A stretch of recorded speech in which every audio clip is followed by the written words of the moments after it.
నూతన సంవత్సరంలో నూతన కార్యం జరగాలని ఎంతమంది ఆశపడుతున్నారు? నూతన సంవత్సరంలో నూతన కార్యం జరగాలి. అవును కదా? కార్యం సఫలం చేసేది ఎవరు?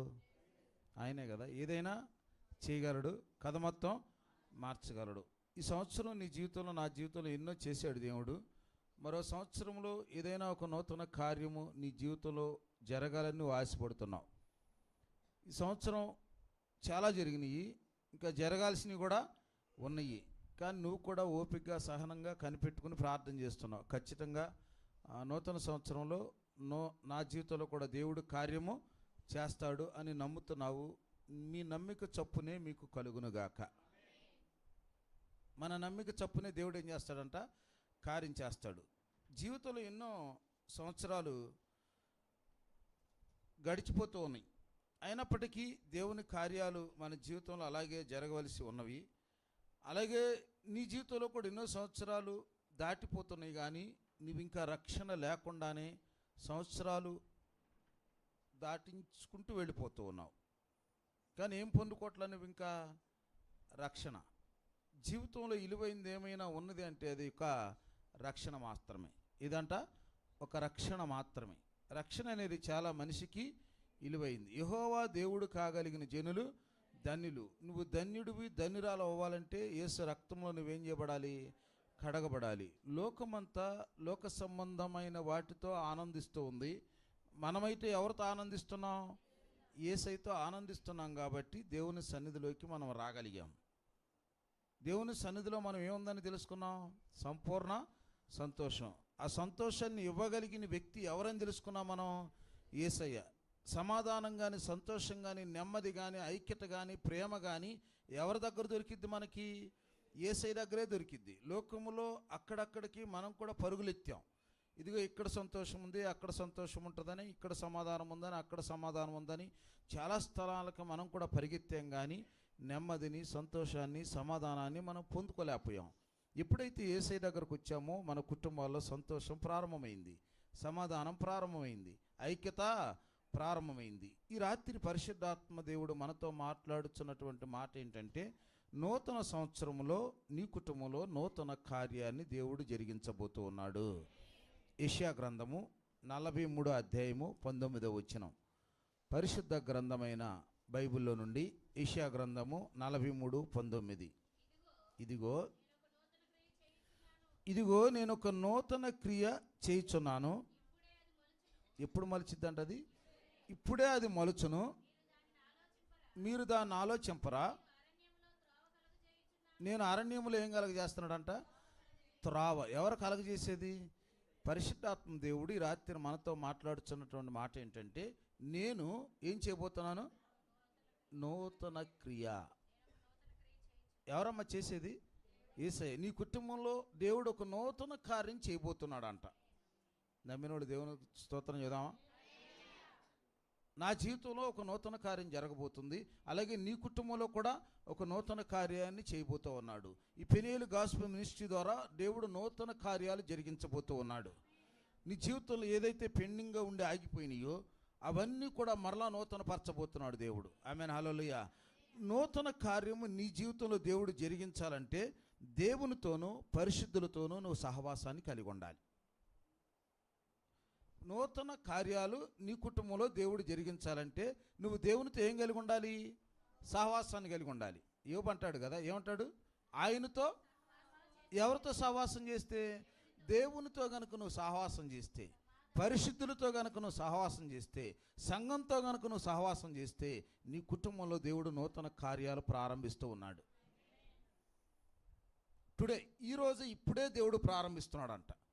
రాబోయే ముందుగానే ఒక గంట ముందే దేవుడు నీ కుటుంబంలో నూతన కార్యాలు ప్రారంభిస్తూ ఉన్నాడు. అంటే నువ్వు దేవునితో ఏం కలిగి ఉండాలి? సహవాసం కలిగి ఉండాలి. సంఘంతో ఏం కలిగి ఉండాలి? సహవాసం కలిగి ఉండాలి. పరిశుద్ధులతో ఏం కలిగి ఉండాలి? సహవాసం కలిగి ఉండాలి. ఎందుకంటే లోక స్నేహము దేవునితో వైరము. ఏమన్నాడు ప్రభు? లోక స్నేహము దేవునితో వైరము అన్నాడు. కాబట్టి నువ్వు లోకంతో ఉంటావా, యేసయ్యతో ఉంటావా? నీ జీవితంలో నూతన కార్యం జరగాలంటే నువ్వు ఎవరితో ఉండాలి? యేసయ్యతో ఉండాలి. యేసయ్యతో ఉంటే నీ కుటుంబంలో నూతన కార్యాలు చేస్తాడు. నువ్వు లోకంతో ఉంటే నువ్వు అద్భుతాలు చూడలేవు. ఆశ్చర్యకార్యాలు చూడలేవు. ప్రభు చెప్పాడు, నాకు వేరుగా ఉండి మీరేమి అంటే ఎవరితో ఉంటే మనం ఫలిస్తాం? యేసైతే ఉంటే 2026 నీ కుటుంబానికి ఫలభరితంగా దేవుడు మార్చబోతూ ఉన్నాడు. 2026 నీ కుటుంబంలో అద్భుతాల మీద అద్భుతాలు, ఆశ్చర్యకార్యాల మీద ఆశ్చర్యకార్యాలు జరగాలంటే నీ జీవితం ఎవరితో ప్రారంభించాలో తెలుసా? యేసైతో ప్రారంభించాలి. లోక స్నేహము దేవునితో వైరమని మీరు ఎరుగురా. లోకం కావాలా, యేసై కావాలా? లోకంలో ఏమున్నాయి? శరీరాశ, నేత్రాశ, జీవపు డంబము. ఇవి కావాలా, యేసై కావాలా? యేసైలో ఏముంది? ప్రేమ, సమాధానము, ఐక్యత, నెమ్మది, రక్షణ ఎవరిలో ఉన్నాయి? యేసైలో ఉన్నాయి. నిజంగా నువ్వు లోకాన్ని ప్రేమిస్తున్నావా, యేసైని ప్రేమిస్తున్నావా? నిజంగా లోకాన్ని ద్వేషించి యేసైని ఏం చేయాలి? మనం ప్రేమించాలి. యేసైని ప్రేమించే వ్యక్తివైతే నీ కుటుంబంలో ఆత్మఫలాలతో నువ్వు నింపబడతావు. అవునా? యేసైని ప్రేమించే కుటుంబంలో ఏముంటాయి? ప్రేమ, సంతోషము, సమాధానము, దీర్ఘశాంతము, దయాళత్వము, మంచితనము, ఆశానిగ్రహము, సాత్వికము. ఇవన్నీ ఏ కుటుంబంలో ఉంటాయి? దేవుణ్ణి ప్రేమించే కుటుంబాల్లో ఉంటాయి. ఇంకా ఇవి నీ కుటుంబంలో లేవంటే ఇంకా నువ్వు లోకాన్ని ప్రేమిస్తున్నావని అర్థం. పరిశుద్ధాత్మ దేవుడు ఈ రాత్రి నీతో నాతో సూటిగా మాట్లాడుతూ ఉన్నాడు. రానున్న సంవత్సరానికి happy new year, happy new year, happy new year అని నువ్వు ఎగిరి గంతులేసే కన్నా కూడా, యేసయ్యా నా జీవితంలో నువ్వు నూతన కార్యం చేయాలంటే నేను నీతో ఏం కలిగి ఉండాలి? మొట్టమొదట సహవాసం. ఎవరితో సహవాసం కలిగి ఉండాలి? యేసైతో సహవాసం కలిగి ఉండాలి. ఎప్పుడైతే యేసైతో సహవాసం కలిగి ఉంటావో, నువ్వు ఎలాగో ఉంటావో అప్పుడు నీ జీవితంలో కూడా దేవుడు ఏం చేస్తాడు? కార్యం చేస్తాడు. ఈ లోక స్నేహము దేవునితో వైరమని మీరు ఎరగరా. అంటే మనం లోకాన్ని ప్రేమించాలా, యేసైని ప్రేమించాలా? యేసైని ప్రేమిస్తే లోకములో ఉన్న వాటన్నిటి మీద విజయాన్ని నువ్వు పొందుకుంటావు. అందుకే దేవునికి లోబడి ఉండి అపవాది శరీరాశ, నేత్రాశ, వీటిని మనం ఎదిరించాలంటే మనం ఎవరికి లోబడాలి? దేవునికి లోబడాలి. రెండోది, నీ జీవితంలో దేవుడు నూతన కార్యం జరిగించాలంటే ఎల్లప్పుడూ దేవునికి కృతజ్ఞులై ఉండాలి. చెప్పండి, ఎల్లప్పుడు దేవునికి ఏమై ఉండాలి?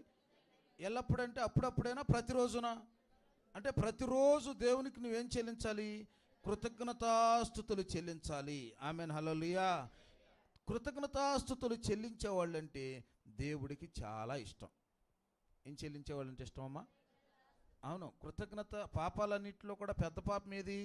కృతజ్ఞత లేకపోవటమే. చాలామంది దేవుని దగ్గరకు వస్తున్నారు కానీ ఎక్కువ మంది దేవునికి ఇష్టలుగా ఎందుకు జీవించలేకపోతున్నారంటే వారిలో కృతజ్ఞత భావము లేదు. ఏ భావము లేదు? యేసుప్రభు చెప్పాడు కదా, 10 మంది కుష్ఠరోగులు ఇచ్చారు, 10 మంది శుద్ధులయ్యారు. కానీ ఎంతమంది వచ్చారు కృతజ్ఞత కలిగి? మరి 9 మంది ఏరి? సంఘం ఏరి? మేలులు పొందుతున్నావు, స్వస్థతలు పొందుతున్నావు, అద్భుతాలు చూస్తున్నావు, ఆశ్చర్యకార్యాలు చూస్తున్నావు. సంఘం ద్వారా ఆధ్యాత్మికంగా ఎండగానే నువ్వు బలపరచబడుతూ ఉన్నావు. కానీ నువ్వు దేవునికి ఏం చెల్లించలేకపోతున్నావు? కృతజ్ఞతాస్తుతులు చెల్లించలేకపోతూ ఉన్నాడు. నీ జీవితంలో దేవుడు నూతన కార్యం చేయాలి అంటే దేవునితో నువ్వేం కలిగి ఉండాలి? సహవాసం కలిగి ఉండాలి. రెండోది ఏం కలిగి ఉండాలి? కృతజ్ఞత కలిగి ఉండాలి. చెప్పండి. మూడవది, దేవుని వైపు చూడాలి. ఎవరి వైపు చూడాలి? ఎవరి వైపు చూడాలమ్మా?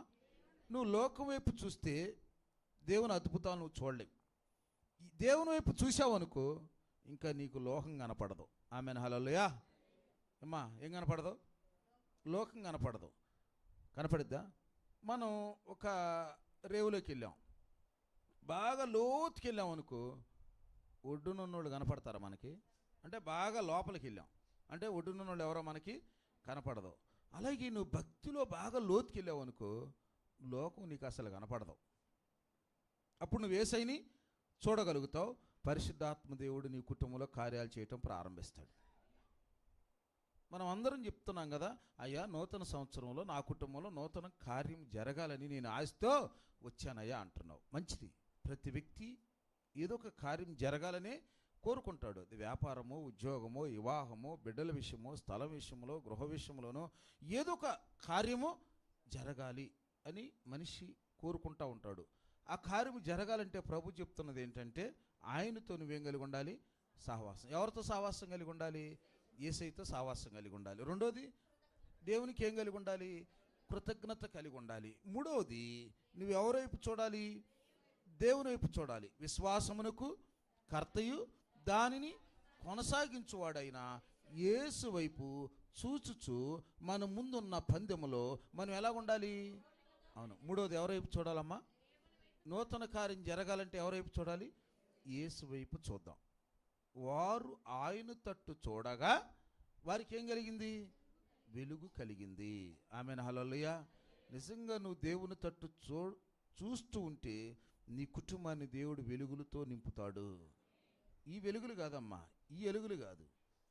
ఈ వెలుగు టెంపరరీ, కానీ దేవుడు ఇచ్చే వెలుగును చూడు, అది నీ పిల్లల తరానికి ఆశీర్వాదకరంగా దేవుడు మారుస్తాడు. దేవా, ఎవరైపు చూద్దాం మనం ఇక్కడి నుంచి? ఇప్పటి వరకు ఆళ్ళ వైపు ఏళ్ల వైపు ఇటు అటు చూసి నీ జీవితాన్ని వ్యర్థం చేసుకున్నావేమో, ఈ సంవత్సరాన్ని వృధా చేసుకున్నావేమో.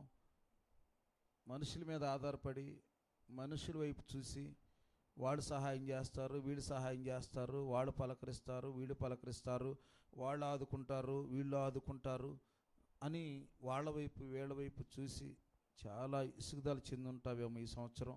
ప్రియ సహోదరి, ఇక నుండైనా నీవు నేను మనందరం కలిసి ఎవరైపు చూద్దాం? యేసు వైపు చూద్దాం. నాలుగోది, చెడుతనమును అసహించుకుని ఎవరిని అద్దుకోవాలి? యేసయ్యను అద్దుకోవాలి. ఎవరిని అద్దుకుందాం? యేసయ్యని గనక అద్దుకుంటే నీ జీవితంలో నేను చెప్తున్నాను, నువ్వు ఊహించని కార్యాలు దేవుడు నీ జీవితంలో చేస్తాడు. నీ ఊహ కందని అద్భుతాలు దేవుడు చేస్తాడు. మనందరము ఒకే ప్రార్థన చేస్తున్నాం ఈ రాత్రి. ప్రభువా, నా కుటుంబంలో ఒక నూతన కార్యమును జరిగించయ్యా. ఏం జరిగించు?